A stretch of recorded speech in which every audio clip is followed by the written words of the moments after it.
කතා කරමු i7 4th gen එකයි i3 10th gen එකයි ගැන.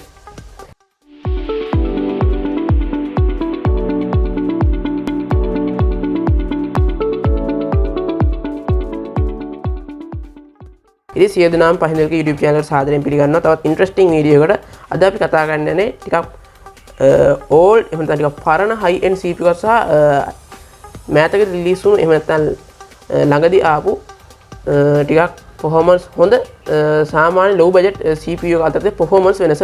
ඉතින් සියලු දෙනා සාදරයෙන් පිළිගන්නවා වගේම ඉතින් අද කතා කරන්නේ CPU එක තමයි i7 7470 කියන මොඩල් එක සහ i3 10 gen 1100 කියන CPU දෙක අතර තියෙන performance කොහොමද කියන එක සහ මේ දෙක කොයිකද අපිට වාසිදායක කියන එක තමයි මේ විදිහට කතා කරන්නේ. ඉතින් මුලින් කතා කරනවා ඉතින් i7 4th gen. i7 4th gen කියන CPU එක රිලීස් වුණේ 2014 වර්ෂයේ. ඔයාලට මතක ඇති. රිලීස් 2014 රිලීස් වෙන i7 4th gen එක. ඉතින් i7 4th gen එකේ මේ ගන්න CPU එක boost clock එහෙම ඔයගලන්ට පේන ඇති විස්තර ටික. ඉතින් ඊළඟ CPU එක තමයි i3 10 gen 1100 කියන මේ CPU එක. ඉතින් ඔයගලන්ට පේනවා ඇති මේක නම් රිලීස් වුණේ ඉතින් මෑත කාලේ රිලීස් වෙච්ච CPU එක. ඉතින් ඔයගලන්ට පේනවා ඇති ඒකෙත් විස්තර ටික මේ මම වම්පසින්. ඉතින් මම හිතනවා දැන් ඔයගලන්ට CPU දෙකේම විස්තර ටික පේන්න ඇති එක සමානව එක ළඟින්. ඉතින් කතා කරමු ඉතින් මේ CPU දෙකේ තියෙන වැඩි වෙනස මොනවද? ඉතින් මේක පේනද මේ CPU දෙකෙන් තියෙන voltage වෙනස.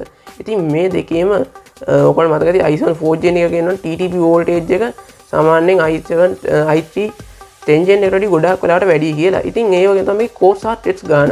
ඉතින් i7 4th gen එක ගත්තොත් මේ core 4ක threads 8ක් ආවට මේ i3 10 gen එකකට core 4ක threads 8ක් එනවා. ඉතින් ඒක ගොඩක් හොඳ වාසියක් තමයි. ඉතින් අද කාලේ PC එක හදන ඉන්න කෙනෙක්ට ඉතින් ඊළඟ කාරණේ තමයි ගොඩක් වෙලාවට තියෙන අලුත්ම කම්පොනන්ට්ස් එක තමයි මේ i7 4th gen එකේ නැති i7 10 gen එකට අලුත් performance ගොඩක් තියෙන එක තමයි. ඒක පළවෙනි එක තමයි i7 4th gen එකට support වෙන්නේ GB 64ක වගේ තමයි උපරිම RAM ධාරිතය වුණත් යන්න පුළුවන්. ඉතින් ඊට එහා පැත්තට ගියාම i7 i3 10 gen එකට වගේ ගියොත් අපිට පුළුවන් 128ක GB 128ක ධාරිතයක් වෙන RAM උස්ලන්න පෙන්නේ හැකියාව තියෙනවා.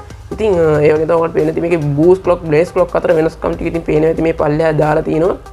ඉතින් අපි බලමු මේ දෙකේ benchmark performance එක මොන වගේද කියලා. ඉතින් ඔයාලට පේනවා ඉතින් මම හොයාගත්ත benchmark performance අගයන් දෙක මේ CPU දෙකෙන් මෙන්න මේ වගේ ලැබෙන්නේ. ඉතින් ඔයාලට දන්නවා ඉතින් මේ CPU දෙකේම benchmark performance දෙක ඉතින් i3 10 gen එක ඉතින් i7 4th gen එක පහු කරලා තමයි ඉතින් තියෙන්නේ. ඉතින් ඊළඟට බලමු මේ දෙකේ gaming performance කොහොමද කියලා.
ඉතින් යාළුවෝ ඔකට තේරෙන්නේ නැති i7 4th gen එක සහ i3 10th gen එක අතර තියෙන වෙනස්කම.